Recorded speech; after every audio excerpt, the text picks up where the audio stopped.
Om Namo Bhagavate Vasudevaya.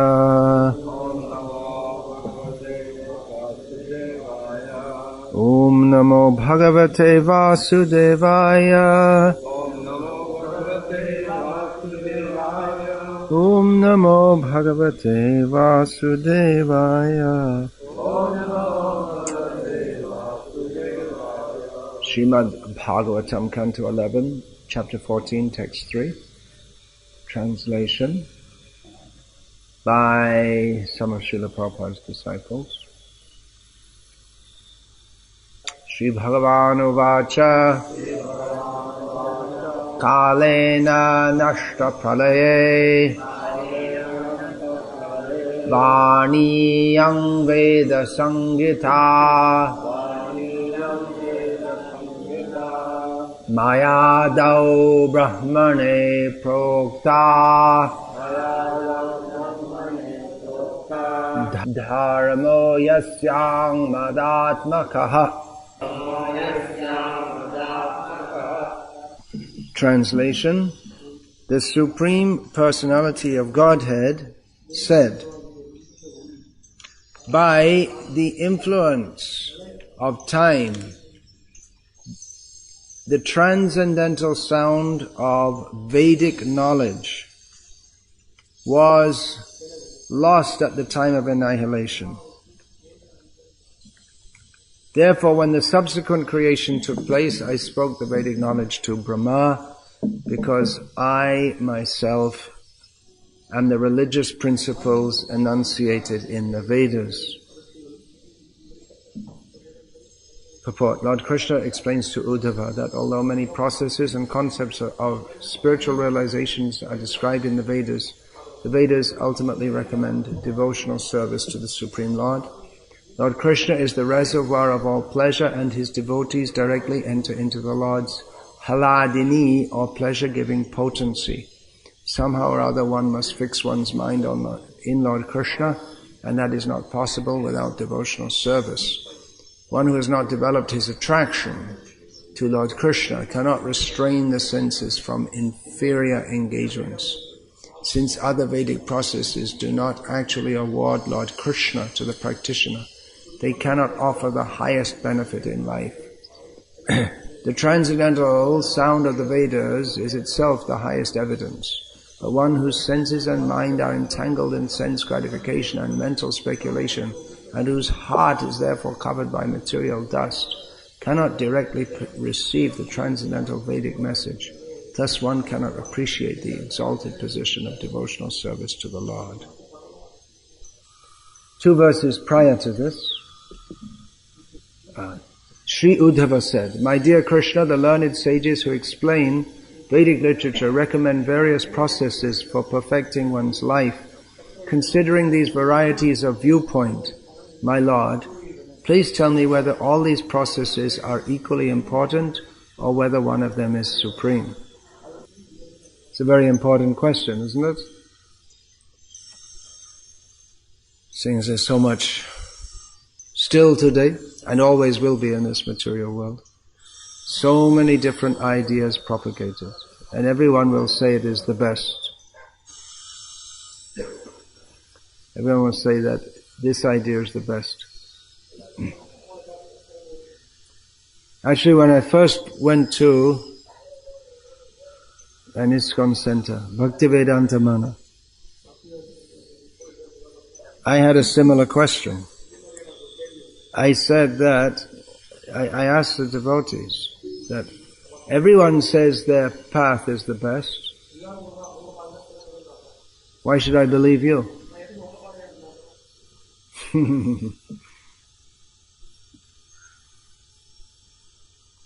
So that is the question that every truth seeker should ask. Mostly people are not truth seekers, they are, Bhaktisiddhanta Saraswati Thakur made a play on this word. They're not seeking truth, they're seeking, what's the word? Some obscure English word he used. But the idea that people are seeking for money. They go to God or they go to a sadhu, or they don't go anywhere, even anything religious, but they're all seeking personal gain. They don't try to find out what is my actual position in the situation that I'm in. But they just, without making any philosophical effort whatsoever, they just presume that I am this body and I'm meant to enjoy it. So my interest is served by any means by which I can make arrangements for enjoyment of the body, of the mind. So religion is conceived of in terms, for persons who are religious, not if you conceive of your self-interest as pleasure, luka, that's the word, that truth seekers and luka hunters. So if we conceive of ourselves as this body, then, and that our self-interest to be in terms of this body, then we don't need religion. So why are people religious? Well, they think it's another means to fulfill my material needs. And apart from the gross needs of the body, we see that most people, they can fulfill the basic needs of their body. But above and beyond that, there's the much bigger need of the ego.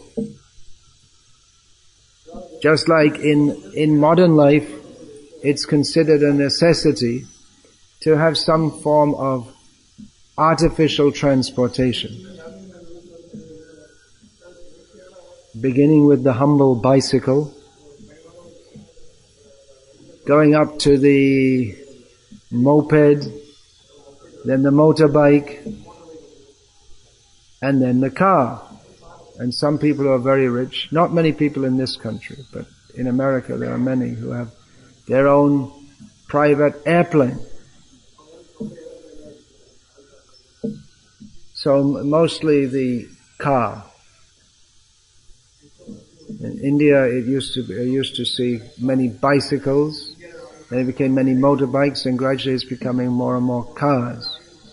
So, for getting from one end of Salem to the other, you can have a Maruti Suzuki 800. They still make them? 800s? Yeah. They cost the very small sum of what? 3 lakhs or something like that. 2,40,000. And the Nano never caught on. It's too cheap for people's prestige. Otherwise, why shouldn't they buy a Nano? It's also the same price as Maruti. Okay. I heard it was going to be 1 lakh. Probably it's 1 lakh plus taxes, like these airfares they offer you. You can fly from London to Dublin for £1, and then you get the bill and it's £90 because of all the extra things which they add on. So anyway, but you can also buy an Audi car for more than 1 crore. 10 crores. You can buy cars for 10 crores. Made in India. That's probably with the import duty. Now they're going to make Jaguars in India. Mercedes is already being made just down the road in Chennai. So, why spend... Let's see, it's a bit rough on my brain to have to do some calculations after a late night. 10 lakhs. It's 40 times more. You say a 1 crore car, it's 40 times more than a Maruti Suzuki 800. Why spend 40 times more? Well, it's a bit more comfortable, but it doesn't make that much difference if you're only going from one side of the city to the other. Ego. Look at me. I'm not driving a little useless Maruti Suzuki. I am driving a 1 crore motor car. Why do all these ministers, when they go on the road, they go with police cars in the front and in the back and sirens? They don't need all this. It's just to show, I'm a big man, that's all, or I'm a big woman.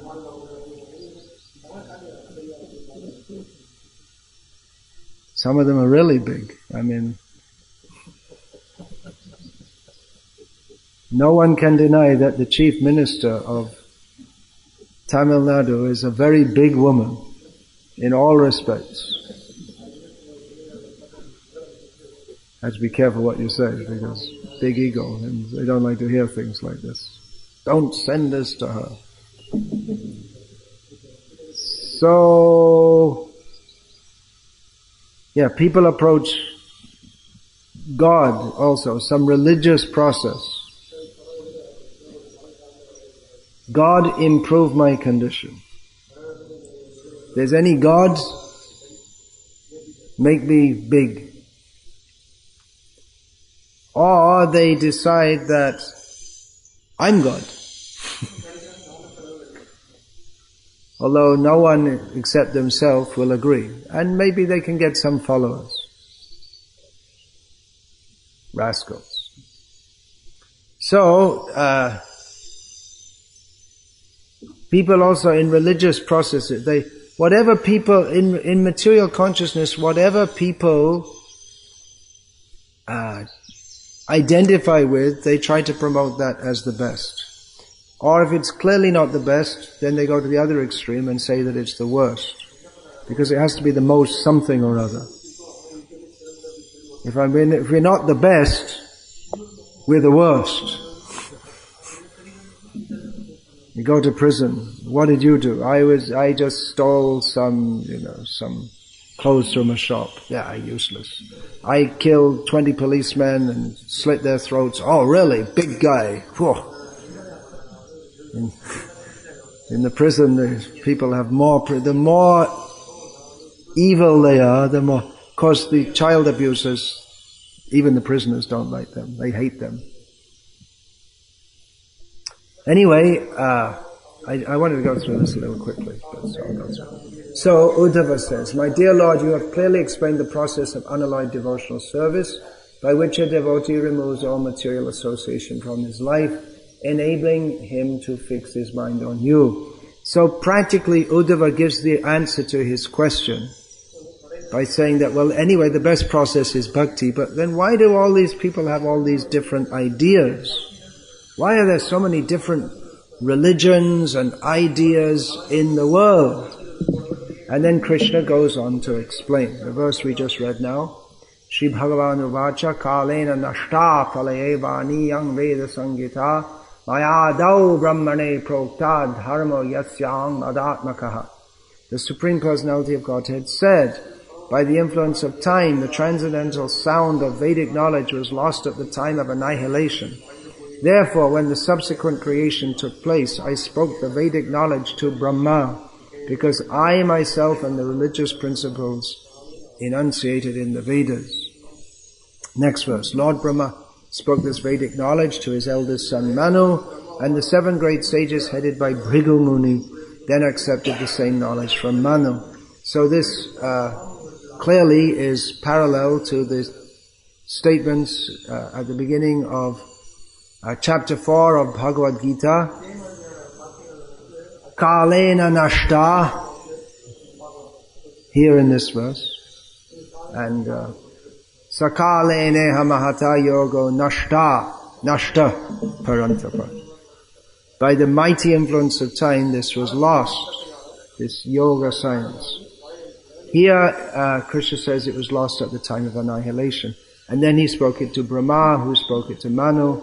In Bhagavad Gita we have that Krishna spoke it directly to Manu, who spoke it to his son, and here we have again Brahma spoke to Manu, who spoke it to the 7 great sages. Manu is here described as Svaputraya, unto his son, Manu the son of Brahma.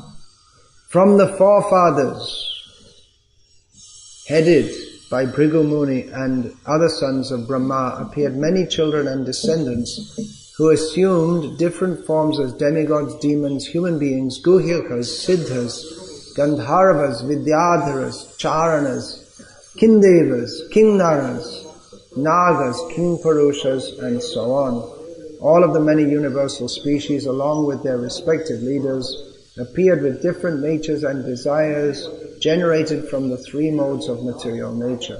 Therefore, because of the different characteristics of the living entities within the universe, there are a great many Vedic rituals, mantras, and rewards. Thus, due to the great variety of desires and natures among human beings, there are many different theistic philosophies of life which are handed down through tradition, custom, and disciplic succession. There are other teachers who directly support atheistic viewpoints. O best among men, the intelligence of human beings is bewildered by my illusory potency, and thus, according to their own activities and whims, they speak in innumerable ways about what is actually good for people. Some say that people will be happy by performing pious religious activities. Others say that happiness is attained through fame, sense gratification, truthfulness, self-control, peace, self-interest, political influence, opulence, renunciation, consumption. That's a translation of the word bhojanam. It could be translated in various ways. One way is eating. Just generally trying to consume what's in this world. Consumption is also the name of a disease. Interesting, is it?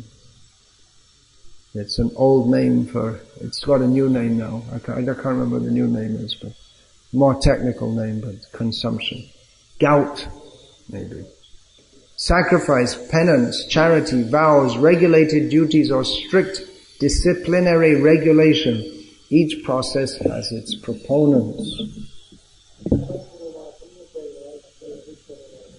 All the persons I have just... I'll go back now. So, while practicing Krishna consciousness, we may sometimes wonder that there are so many philosophies. You can read books, anthologies of different philosophies. There's so many different philosophies in the world. And we may think that, well, how is that? If the truth is one, this is what Uddhava is basically answering. If the truth is one, then why are religions many? And why are there so many different opinions in this world? Now, those who claim to know the truth, they may answer this in different ways. In the culture that I was raised in, we learned from a young age that Jesus is the way, the truth, and the life. Whatever that means. No one really explained to me what it means, but no one explaining what anything means wasn't on the menu. There was no option for explaining things. So then how do you explain all the different opinions? There's a one-word answer to that in the non-explanatory process, religious process that I was brainwashed into. What's it called? What do you say? Belief. Anything else? Satan.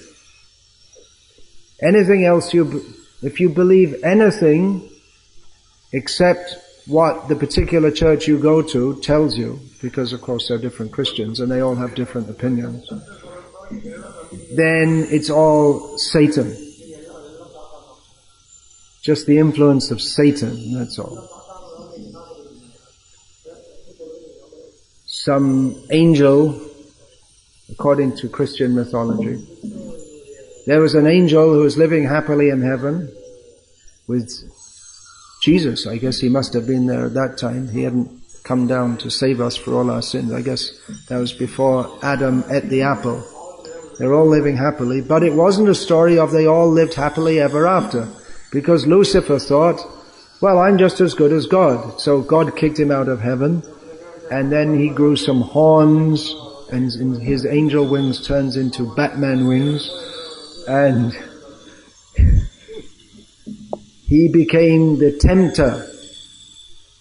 And he tempts people. He comes in their mind and tells them all bad things. So this is the understanding. It's a one-stop answer to all the problems.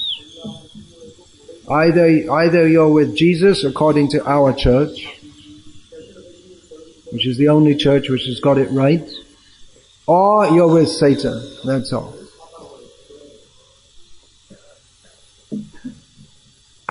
In Dublin, which is the capital of Ireland, it's also a city in the United States of America, but I was in Ireland approximately 1970, early 1977, 76, 77. So we had rented a house as a traveling book distribution base in a new housing estate on the edges of Dublin. Now it's not on the edges, it's nowhere near the edges. So we used to have a Sunday program, and local children would come and join and happily join us in chanting Hare Krishna. Then they stopped coming. So I saw one of them on the road one day and asked, why did you stop coming? And he said, because my mother told me that this is all Satan. There you go.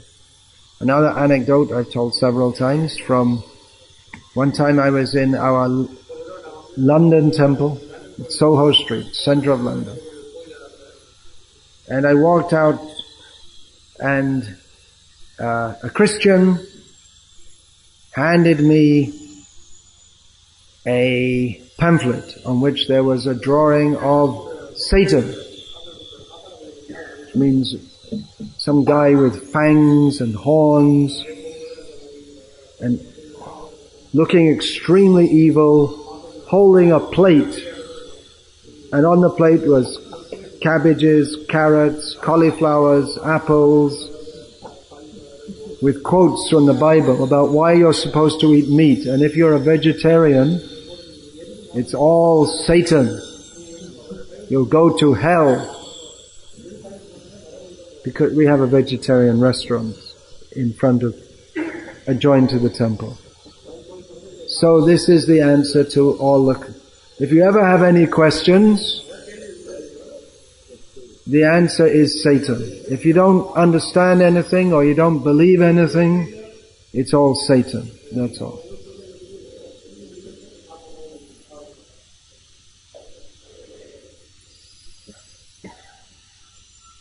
So, the Vedic knowledge which we're discussing here, which according to certain people is Satan, it's all the influencer, it's all because of Satan that anyone could believe in this, is more nuanced. It gives, if anyone can get out of the fear of burning in hell forever for asking questions and hoping for intelligent answers, which might seem to make sense, because after all, if you say that God gave the Bible or the Quran, I mean, it's a communication, which means it's one intelligence speaking to another, right? That's what communication is supposed to be. One intelligent being is conveying something to someone else. So according to the interpretations of the Bible or the Quran, that God communicates this much to you and you just have to believe it without thinking. But how can you do that actually? How can you believe anything without any thought whatsoever?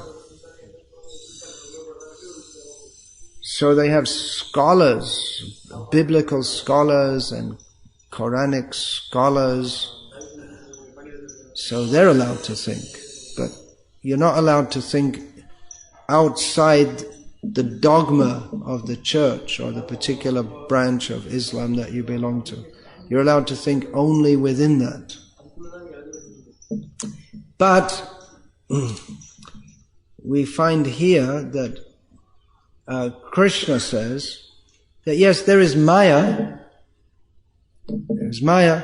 There is one solution, another simplistic solution to the question of why are there so many different theories, is that, well, it's all true. Everything's true. There's no specific truth. Whatever works for you is truth.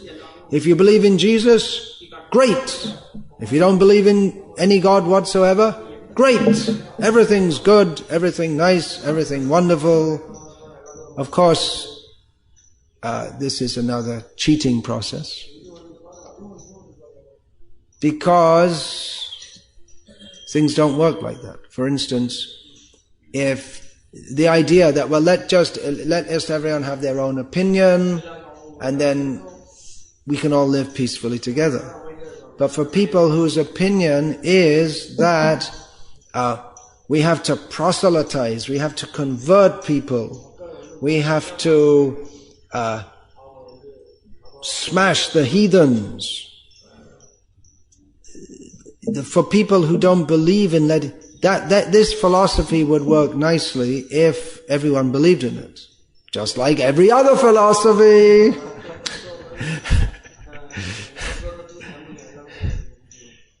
But people don't. Other people say, no, that's not true. Jesus is the way, the truth, and life, and no one comes to God except through Him. And other people say, Allahu Akbar, illallah wa illallah Muhammadan Rasulullah, etc. So they conflict. And even if you set up some kind of utopian society in which everyone just interacts very nicely with each other and they're nice to each other, they smile at each other. Remember, the most important thing is to smile. Heard it from an ISKCON guru to be. Most important thing is to always smile. Okay, I smiled.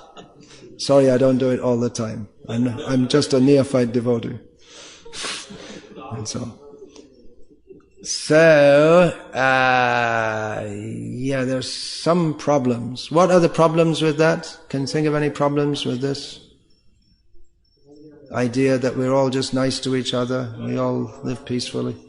Well, 4 main problems I can think of are Janma Mrityu Jara. You still have to die, you rascal. You still have to get disease. You could smile as you're diseased, but mostly people don't because it's arranged by Maya, because we're forgetting Krishna. And suffering comes. We can't avoid it. Who can deny that we have to suffer? Birth, death, old age, and disease. All suffering. And apart from that, you say, well, now I'm healthy, but still there's from the other angle, you can also take it adhibhautik, adhidaivik, adhyatmik. Or in order, I guess we should say adhyatmik, adhibhautik, adhidaivik. And you may think I'm very healthy, but you don't know, for instance, that you have a tumor which is going to manifest soon, and then you'll be in hospital with chemotherapy or whatever. That's quite common. People say, very healthy, going on, and then just got this pain in the back of my neck, and well, I guess I might as well go and see a doctor. It's going to say, well, you've got cancer. Really? Oh. Or this thing, why I'm sitting in the sun every day, is because of, it's some symptom which I can't remember the name of, it's osteo something or other, prior to osteoporosis. You don't feel anything, but your bones are just, the bone mass is just decreasing. So, especially as you get older, you can just a little pressure and the bone will break, which can be extremely painful. So, you may not know it, or even if you are very healthy and so on, and still you have to grow old and die, and get another body, and another body, and another body, and another body.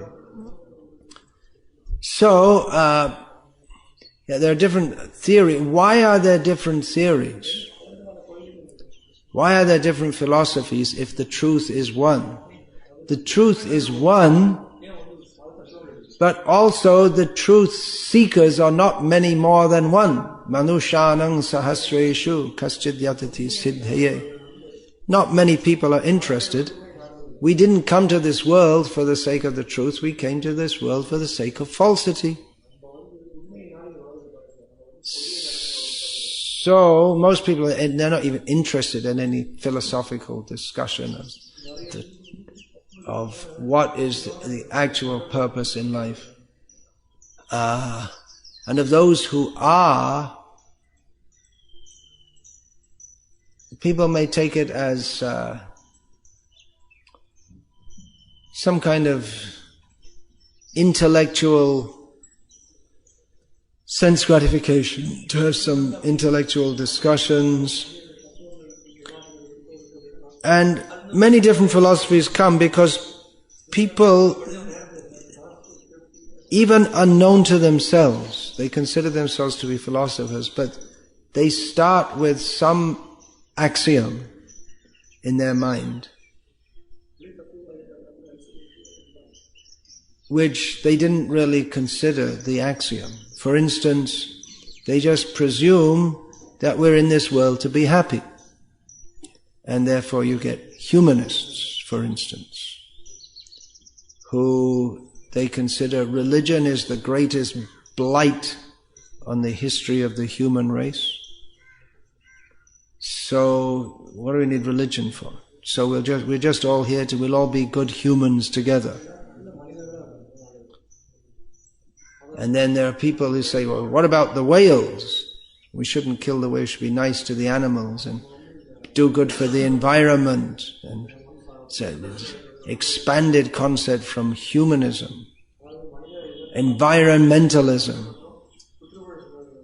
But still they don't consider these words of Krishna in Bhagavad Gita, this is not a religious dogma, it's a fact which anyone can see. Janma mrityu jara vyadhi dukkha doshanu darshanam. I read this book by this Richard Dawkins, The God Delusion. So I was looking out for because he has his answers to everything. He's the most famous atheist of the modern age. They didn't knight him yet, I don't think. So it's actually extremely weak. I think any devotee who's read Bhagavad Gita a couple of times could just knock the spiffle out of him.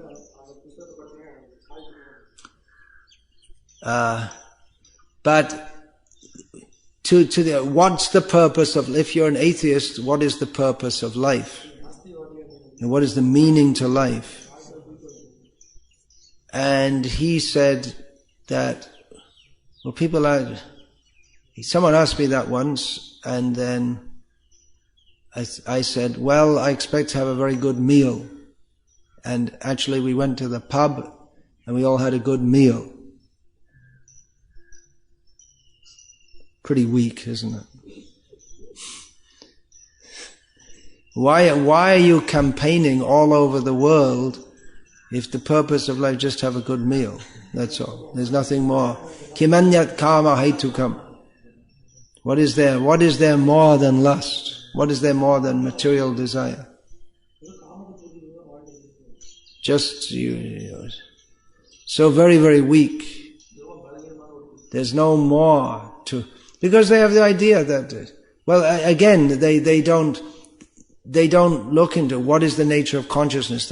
Dawkins is an avowed Darwinist. I guess you say neo-Darwinist, because Darwin's theories don't fit at all, so you have to upgrade them every so often with the latest findings of science. So he's a great, I mean, he's a firm believer.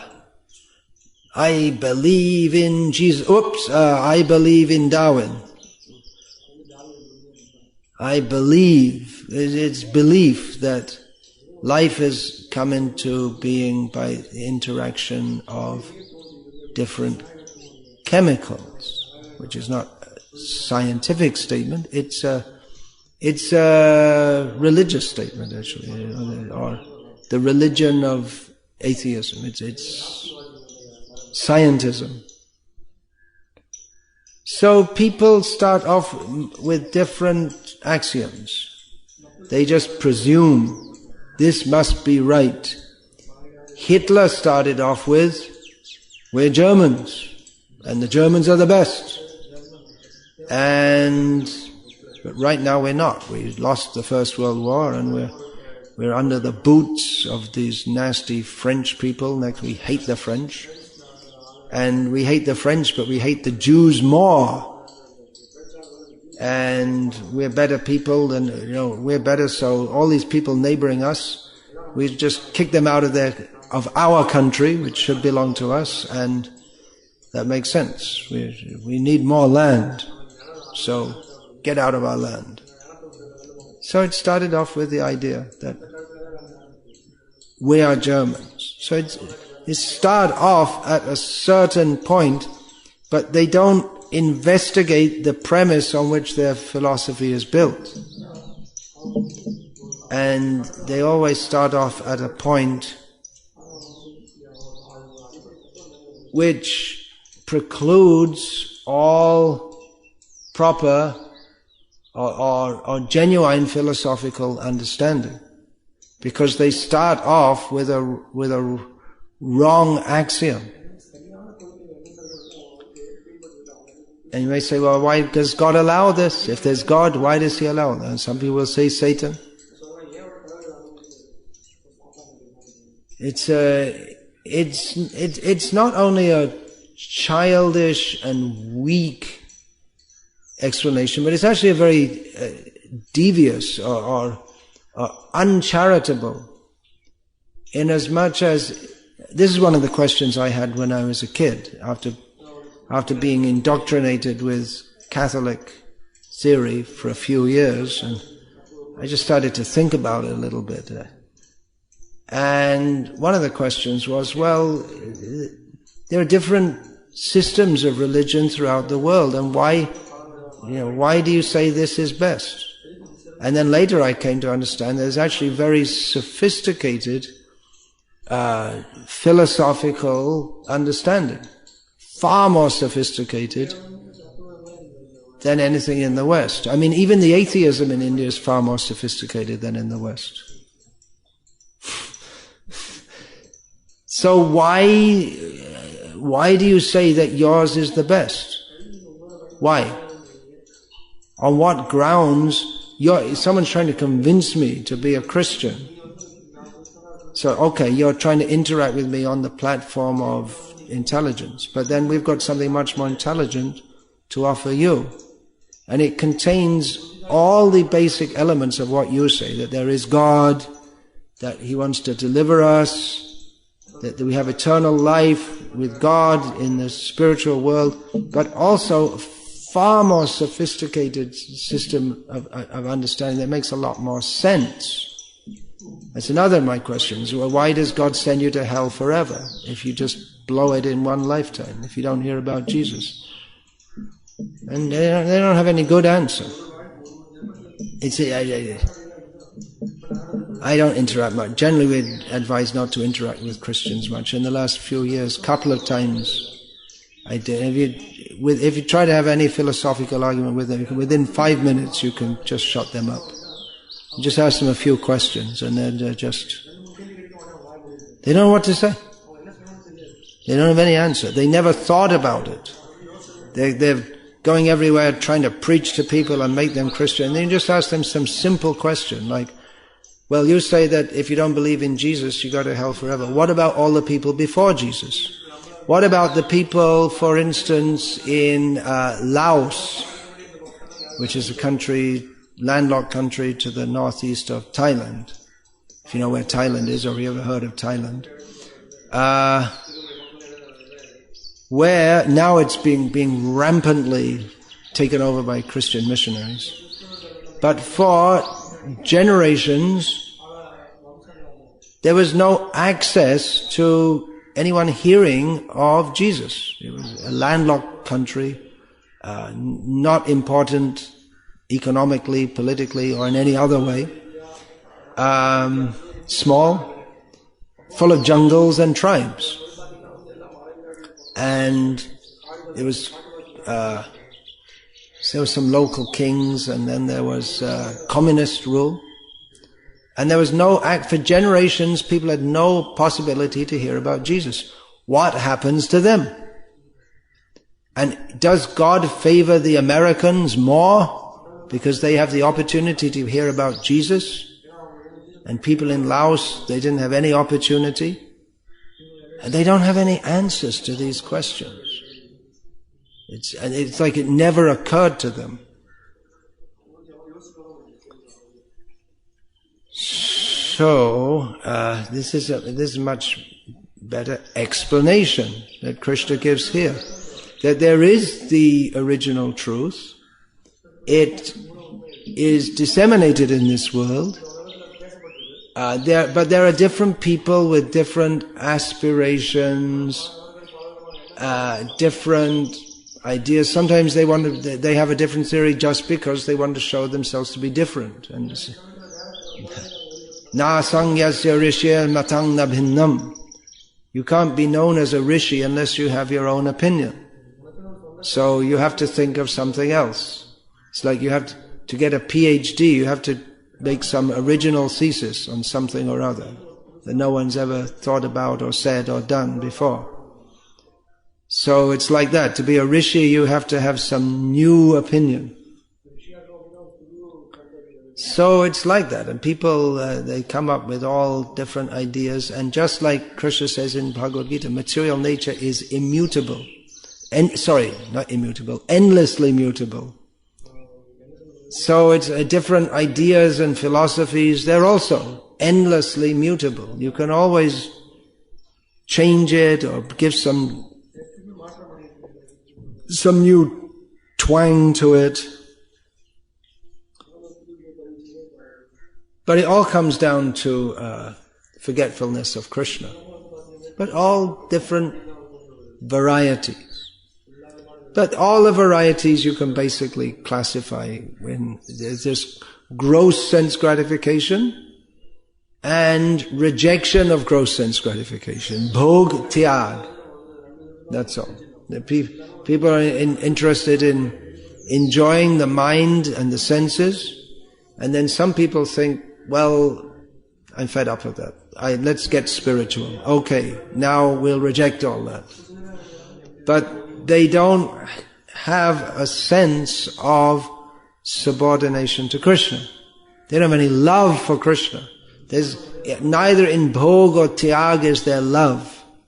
In bhog there's some idea of love for sense gratification. And in tyag there's no love, or sometimes they have some idea of love everyone, love everything. It's all theoretical. So many ideas come into being. Krishna inspires them because people want to forget Krishna. So he gives them so many varieties of ways or so many varieties of theories by which they can forget Krishna. Yeah, for instance, some say that people will be happy by performing pious religious activities. You do some pious acts, perform a yajna, feed the sadhus, go on pilgrimage, open a hospital. This is pious. You'll be happy. God will bless you.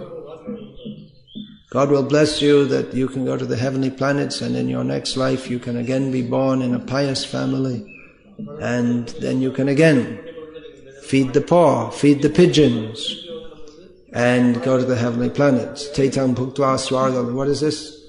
Chine punya. Evang trai dharma manu prapana gata gatam kama kama labhante. Just coming and going, back and forward. But in the meantime, if you slip up like Maharaj Nriga, you'll be going up, down, whoop, slip, and fall in a well like a lizard. So it's not guaranteed that you'll go up and down. Others say that happiness is attained through fame. Try and be famous. Whatever you do, you should be famous. Shoot John Lennon. That's one way to get famous. That's what the great bard, John Lennon, apparently the guy who shot him, which was about 30 years ago now, did so just to have his name in the newspaper. So one way to get famous is kill someone else, or kill someone who is famous, and then you automatically become famous. Sense gratification. Happiness is attained by sense gratification. Well, you don't have to be a big philosopher to promote that one.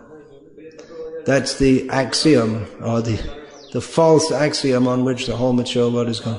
Truthfulness, be very truthful. Yes, we should be very truthful. Like the Brahmin who went to hell being truthful. Because he thought, I have to be truthful, I can't tell a lie.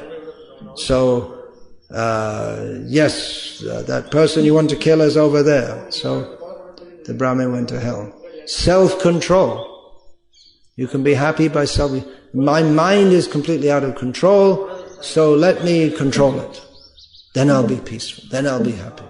It's not necessarily a purely spiritual motive to control the mind.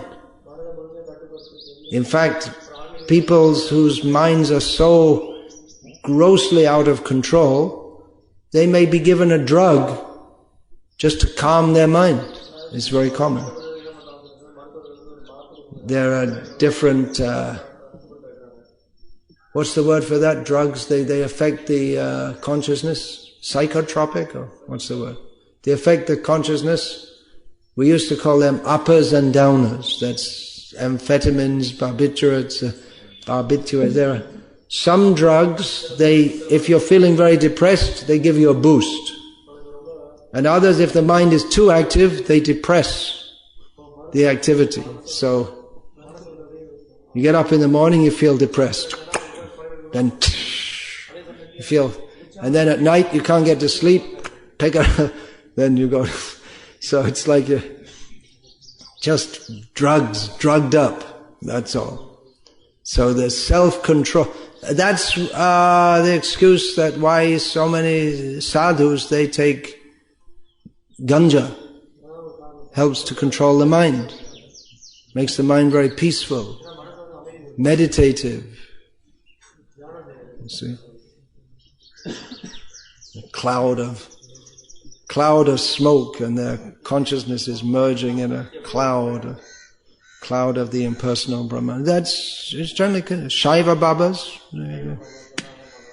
They all. You don't see in South India much. Apparently at the Kumbh Mela, there's like one big cloud of ganja there. That's what sadhus do, right? They smoke ganja. So, self-control. Peace is... This is very similar to that... there's one purport, Bhaktisiddhanta Saraswati Thakur in Chaitanya Charitamrita, comes either in that verse or just close to that Atindriya Priti Vancha Tare Bole Kam, and he gives a whole list of different endeavors that may be indulged in for sense gratification, such as social service, religion, altruism. And you think, well, these are all very nice, good things, but he's saying it's all just for sense gratification, that's all. That's all. So, political influence, self-interest, everyone has their own, every process has its proponents. That you should be, how you can really, what you really have to do in life is to join the DMK, someone may say. What's that? What's the long form? Dravida? You know I'm not going to be able to say it, that's why you're smiling. What does it translate into English?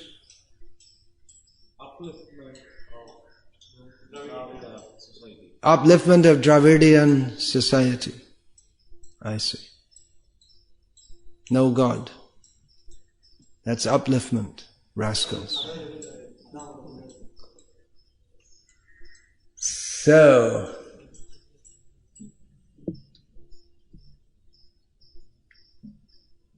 here's an interesting purport here. Probably taken from Saraswati Thakur's purport. Dharmam eke refers to those atheistic philosophers called Kama Mimamsakas. Dharma. We're talking about dharma here. Who state that one should not waste time worrying about a kingdom of God that no one has ever seen and from which no one has ever returned. Rather, one should expertly utilize the laws of karma, performing fruitive activities in such a way that one will always be well situated. That's like that. Gata gatang kama kama labhante. You go to heaven, enjoy for a long time, come back, do some sacrifices, go up again, and go on like this. Concerning fame, it is said that as long as the fame of a human being is sung in the pious planets, he may live for thousands of years in material heaven. That's another thing. People are interested that after I die, my name will be remembered. So I have to do something. I have to become the Prime Minister, get my statue put, or write some book that everyone will remember, or do something that I can be remembered after death. Kamam refers to Vedic texts like the Kama Sutra, as well as millions of modern books that advise one about sex pleasure. Some people state that the highest virtue in life is honesty. That sounds good, doesn't it? Be honest. Always be honest, never tell a lie, but their whole life is based on falsity. If you're not surrendering to Krishna, then it's all dishonesty. As Srila Prabhupada often used. I think that's from Hitopadesh. You speak about the honest thieves. They do some robbery, and then they say, well, we should share between us all of this stolen money. We should share it fairly and justly and honestly, you see.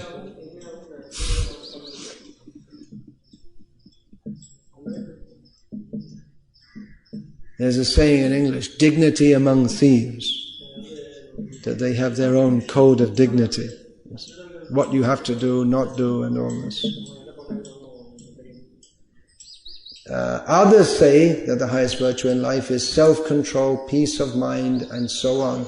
Each viewpoint has proponents and so-called scriptures. Just like, for instance, just like some people refer to the Bible, so other people they'll refer to Das Kapital, or books of Karl Marx, or someone will refer to Richard Dawkins' books as they. So you see, it says here, Richard Dawkins says, oh really? Okay. Salam, Richard Dawkins. If Dawkins said it must be true. There's some idea like this. Maybe you don't all know who Richard Dawkins is. Well, you didn't lose anything, but he's a very convinced proponent of atheism in the English-speaking world. As far as I know, he didn't spread his mercy to other languages yet. But you have already who's that, Periyar? in Tamil Nadu. See, it's not anything new. Atheism is not some new philosophy. It's not that now we're really now we've made scientific discoveries and we've proved that there's no God. It's nothing new. Such blather of deluded people. So, others say that law, order and morality are the highest good. So that's all right. It's good to have law and order and morality, but birth, death, old age and disease. It's not the highest goal of life in and of itself. Whereas others still propose political influence as the real self-interest of human beings. And there are hundreds of books you can see. Every day some new book comes out. How to make your life successful. The 7 habits of highly successful people. There are 4 habits which, successful or not successful, you can't avoid. They're called birth, death, old age and disease. These idiots talking about how to make your life successful with just completely ignoring or being oblivious to the fact that there is birth, death, old age and disease. I mean, just on this basis alone, we can, just as that one line, we can understand that the Bhagavad Gita has got much more serious knowledge to offer than in all these Bible and Quran and everything put together. They don't consider this at all. They think you're born, and then you die, and then you go to heaven. So it actually, to go from there to the atheistic idea that you're born and you die and you're finished. It's not much, it's not a big step. But if we understand that we are eternal, we're not born actually, we're just put in a different cell, that's all. Before in the prison there are 8,400,000 varieties of cells. And we just move from one cell to another. That's all. Some state that one should give away one's material possessions to the needy. Or we should share everything, as in communism.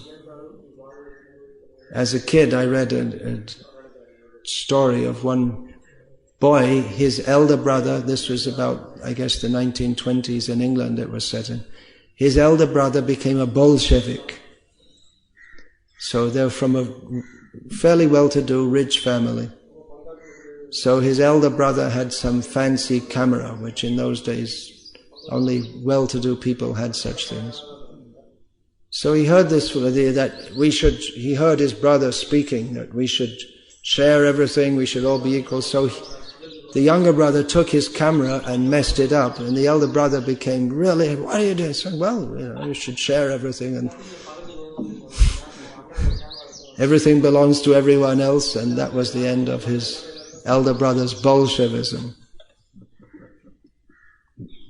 Bolshevism? I don't know how to pronounce it.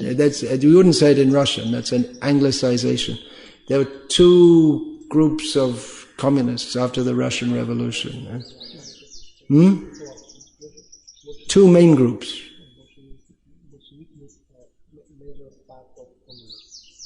Yeah, and the other path, they killed them all. And then there was only one path left. What are the other ones called? Menshevik, yeah.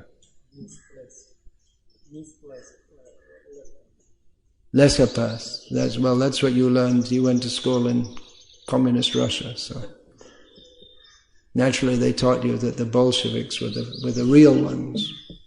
There weren't any Mensheviks left to protest. So anyway, going on, text 11.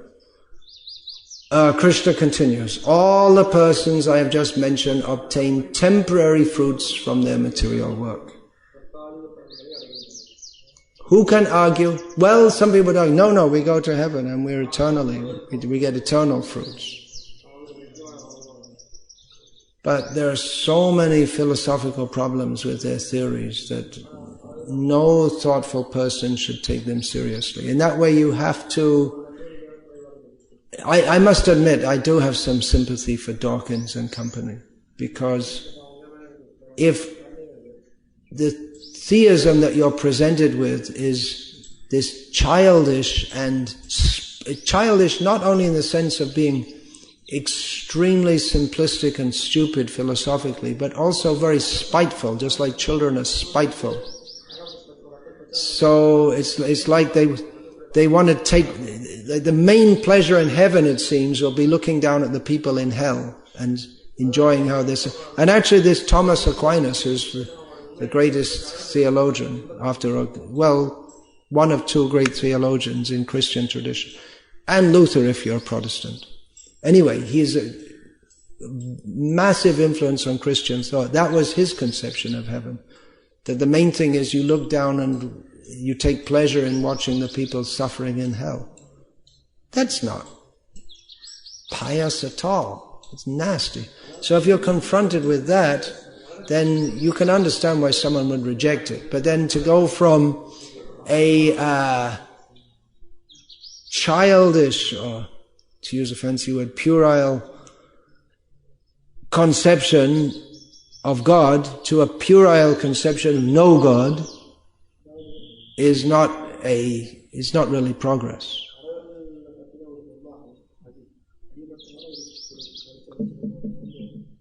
So, all the persons I've just mentioned obtain temporary fruits from their material work. Indeed, the meager and miserable situations they achieve bring future unhappiness and are based on ignorance.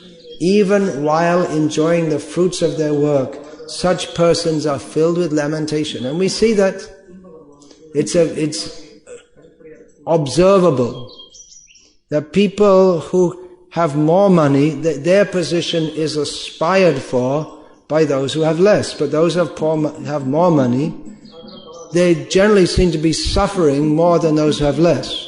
Maybe not physically, but mentally, certainly so. Ambarish Prabhu, who was born with a silver spoon in his mouth and a steering wheel in his hands, being born into the Ford fortune, he said in his childhood and youth, he had a practical education in seeing how the very rich people, he was born in a very rich family, how they're simply suffering and engaged in pettiness. That was his education. Then he came to Srila Prabhupada's lotus feet.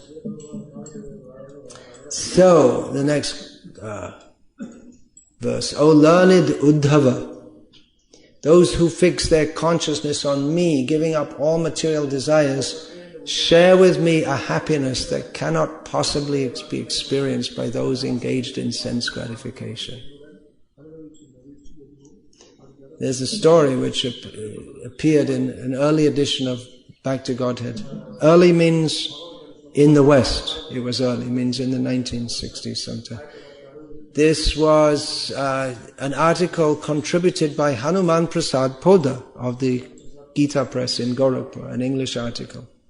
And it became, when I was new in ISKCON, it was commonly the subject or the theme of dramas. So the story is that there's a river. On one side of the river, people are living very nicely and peacefully and happily. And on the other side, people are walking around carrying big, heavy bags of rocks. And the people and whoever carries more rocks, that's considered very prestigious. There's no reason to or benefit in doing so. But according to their culture and their long-standing tradition, we carry rocks. So from time to time, the people, on the rock carrying side of the river, they come to the edge of the river and they see the people on the other side, and people on the other side say, come, we just come over and join us. Saying, we can't come, we've got, these rocks, we'll drown with the rocks and we have to carry these rocks, how can we give them up? Then you just throw them down. But it's my sacred duty, it's my family tradition. We can't do that. Then from time to time, someone actually throws the rocks down and crosses the river, and everyone holding the rocks, they condemn. See what he's doing, traitor, he's given up the rocks and he's gone and joined the enemy.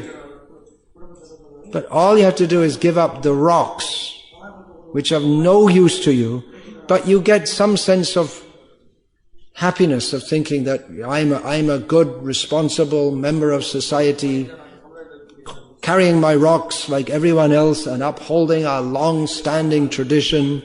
And actually I carry more rocks than almost everyone else, so I'm a very prestigious member of society. But there's no happiness in that. And you can just throw it off and go to the other side and live happily.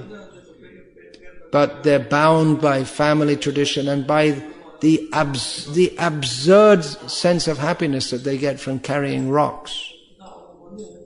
So they can, like this, people who maintain material desires, they cannot, it's just not possible for them to experience the kind of happiness that Krishna experiences and wants us to share with him. It's not possible. You can't carry big bags of rocks of material desires and be happy in Krishna consciousness. I'll just read a little more. Although this 11th canto, this Uddhava Gita, actually it's like Bhagavad Gita but in more detail. It's very important actually. It's just what to say. It's so important.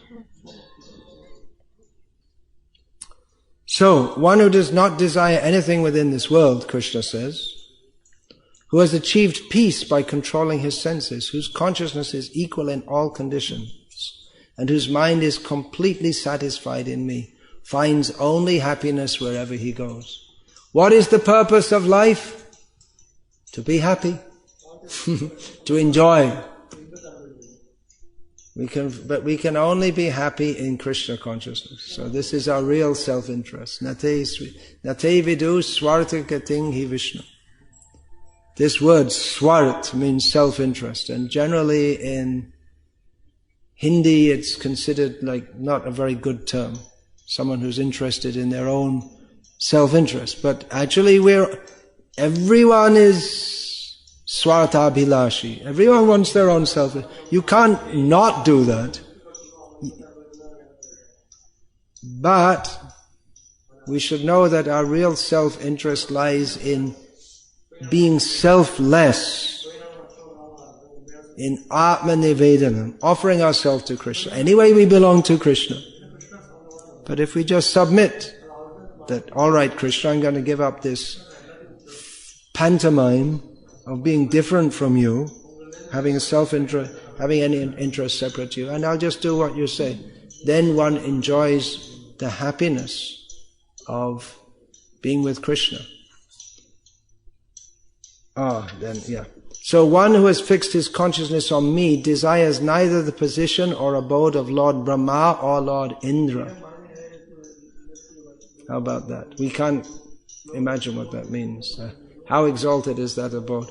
People want to be, you see the young boys practicing, playing cricket, they want to be the next generation Sachin Tendulkar. They want to be like him.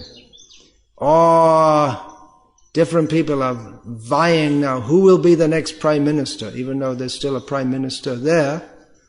And theoretically he could run for office in the next general election, but it's generally understood that Congress's very little hopes will be even less if they keep the present Prime Minister as the candidate. So the question is, who's next? Who will be the Prime Minister?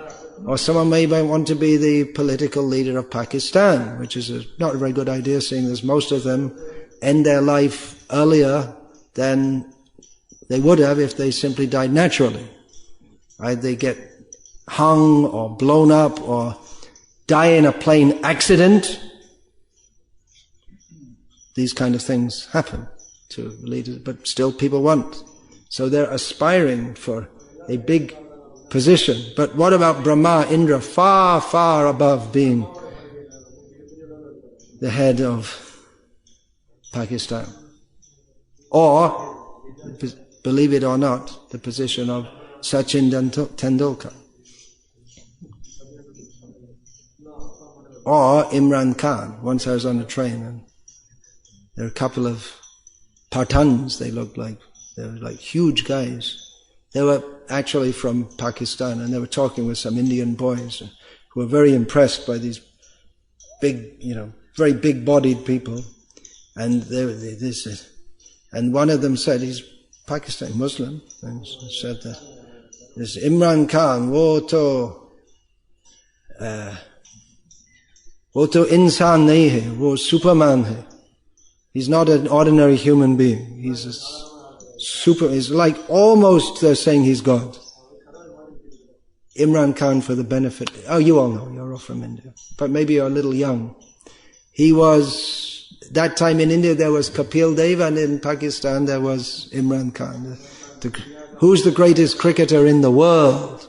In the world means in between Pakistan, India, South Africa, West Indies and Australia. That's all. Because there are a few other countries that play cricket, but they're not very good. So, the position of Lord Brahma or Lord Indra, a devotee doesn't desire it. It never crosses his mind that he might want to be Lord Brahma. It's just, he's quite happy. Patrang pushpang palang, offering flowers to Krishna. What do I mean?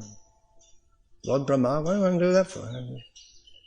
I'm offering flowers to Krishna. What should I be Lord Brahma for? Of course you can offer flowers to Lord Krishna as Lord Brahma also, but you've got so many distractions and you have so many things to look after. You have to have 4 heads to process it all, and that's only for the smallest universe.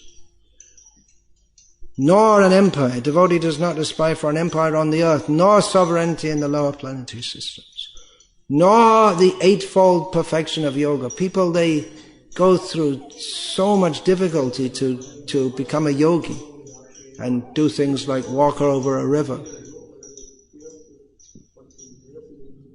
The one doesn't care. Nor liberation from birth and death. Such a person desires me alone. And therefore, starting a new section here, Krishna's talking philosophically about Uddhava's asked Krishna about why there's so many different philosophies. So Krishna answers that. And then Krishna, at this point, he goes off subject a bit and starts talking about his devotees, which is also philosophical, but I won't read that section now. But just the first verse, it's a well-known verse, at least it's quoted in Chaitanya Charitamrita. Krishna says to Uddhava, Natata me priyatama atmayonena shankaraha nacha sankarshano na shrir naivatma chayatha bhavan. My dear Uddhava, neither Lord Brahma, Lord Shiva, Lord Sankarshan, the goddess of fortune, nor indeed my own self are as dear to me as you are. And according to Vishwanath Chakravarti Thakur, Krishna was going to say in a general way, none of these are as dear to me as my devotee. But then Krishna saw, there's Uddhava, he's my devotee, so none of these are as dear to me as you. Yatha bhavan.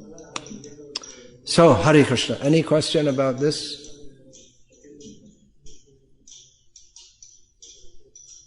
Yeah. Don't ask me about Imran Khan. I mean, that's enough prajalpa for one class.